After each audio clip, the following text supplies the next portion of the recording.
Dr. Landless, thank you for your invitation and your kind words of introduction. It's my privilege to be with you. And over the next few days, I intend to take you on a little travelogue through time and history, focusing on God's leading and God's guidance. And so the first presentation I've entitled, Accepting God's Challenge.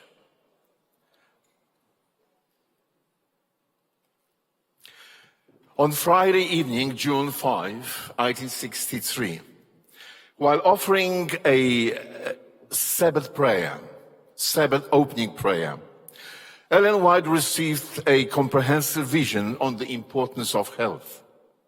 It occurred during a significantly transitional time, and one may ask, was God's involvement in the life of the progressively growing community intentional, or was it simply another coincidental moment in time?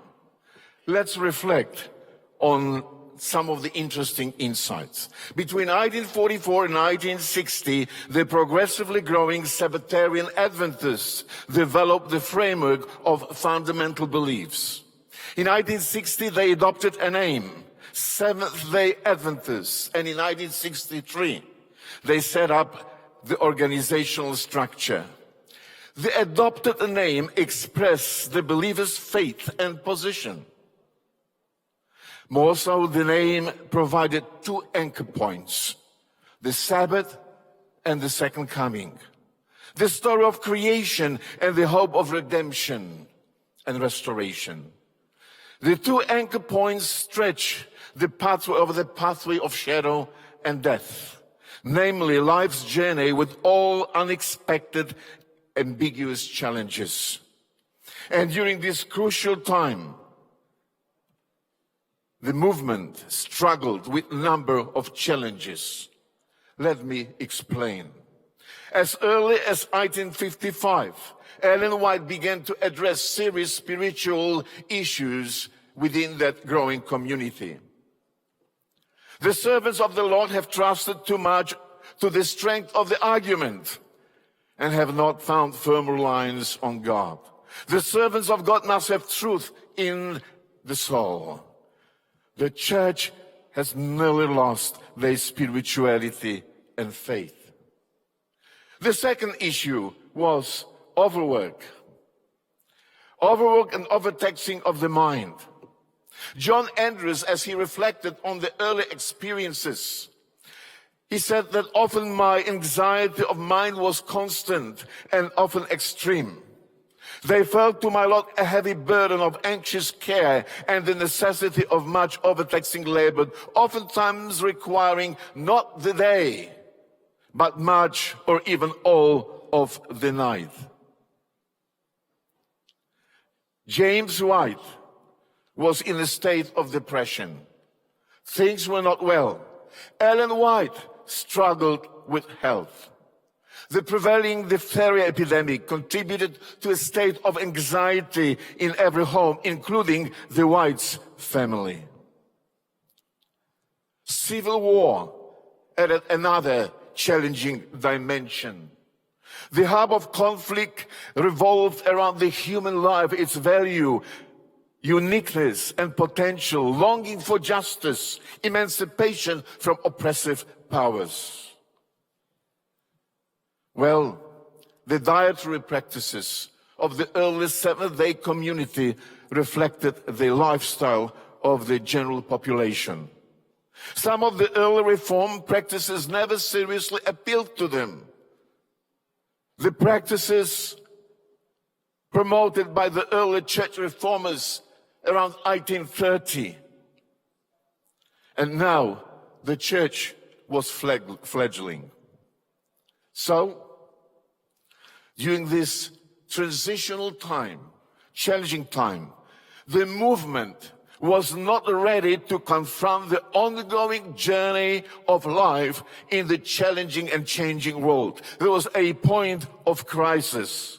I suggest that it required an injection of a new and visionary focus. And so, on Friday evening, Ellen White traveled from Battle Creek to Otsego to support a couple of evangelists who were planning to commence a mission program on Sabbath. Instead of resting, instead of letting go, they traveled because they were committed and passionate about expanding God's work.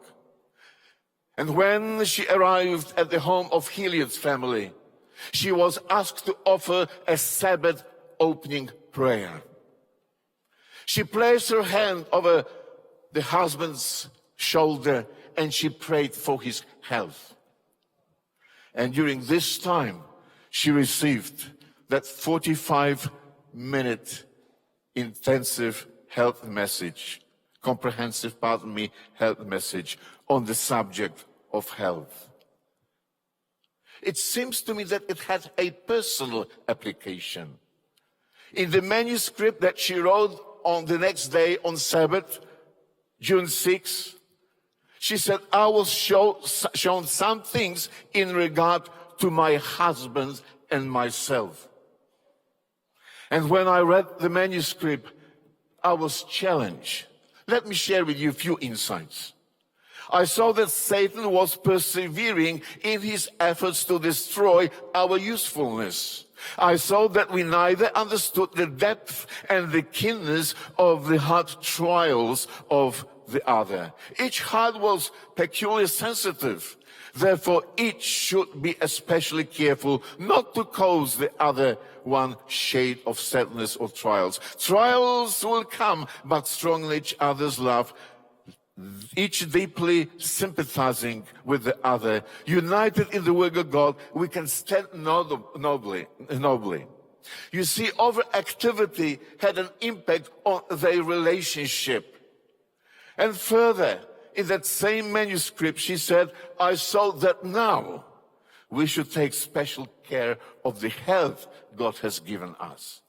I saw that we should encourage, and here's the point, a cheerful, hopeful, peaceful frame of mind, for our health depends upon our doing so.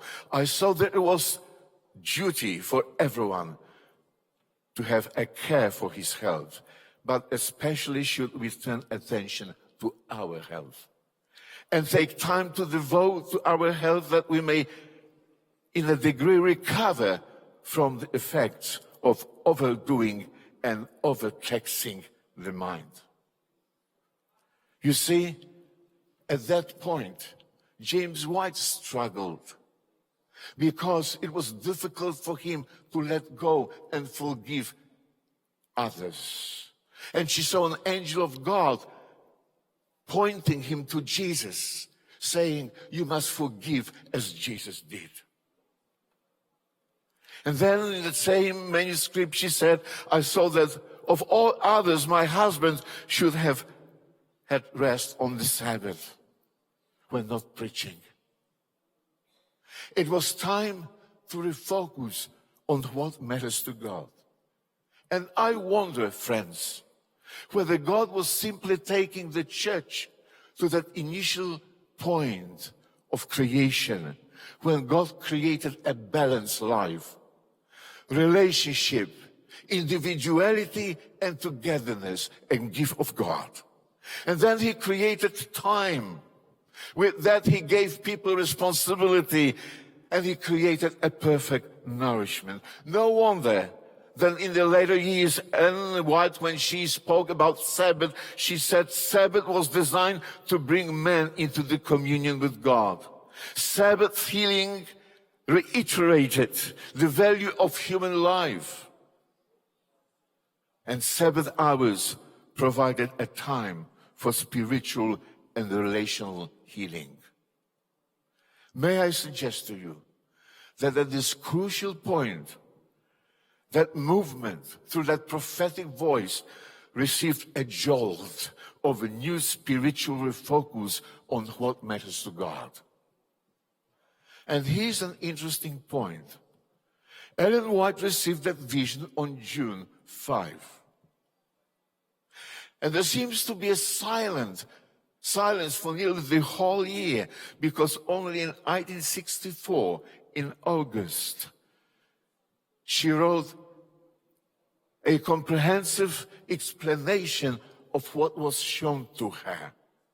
And then in 1865, together with her husband, they began to publish on the importance of health. It seems to me that there is a kind of a silence there. And I've asked the question, was she really silent? And what I've discovered is quite interesting. She wrote few letters and messages to the churches, but notice her focus.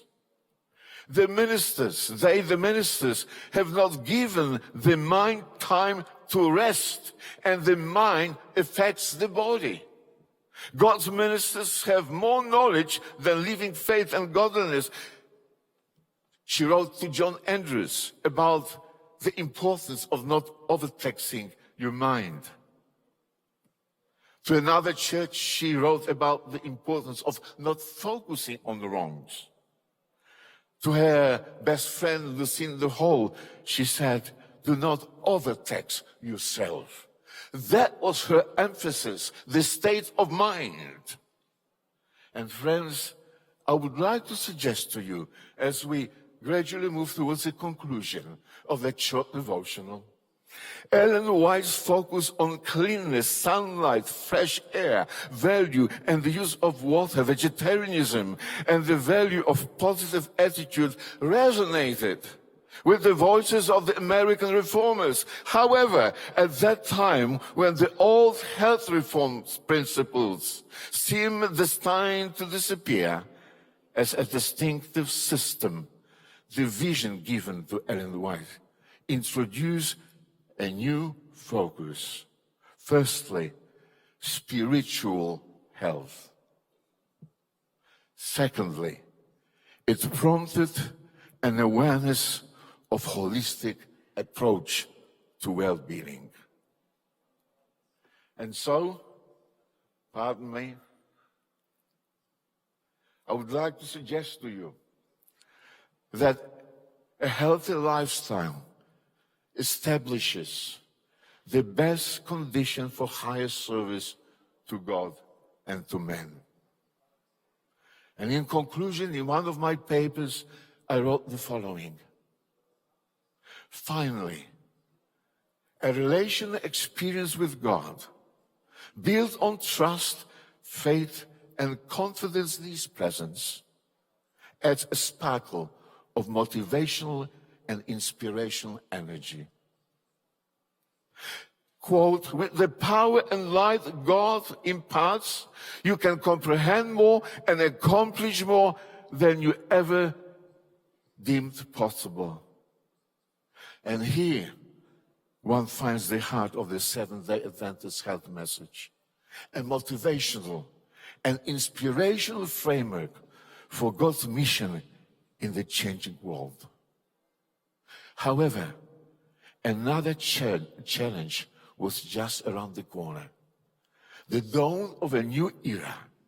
And I suggest that God was preparing the movement for life in the changing world. It's a story I intend to share with you tomorrow.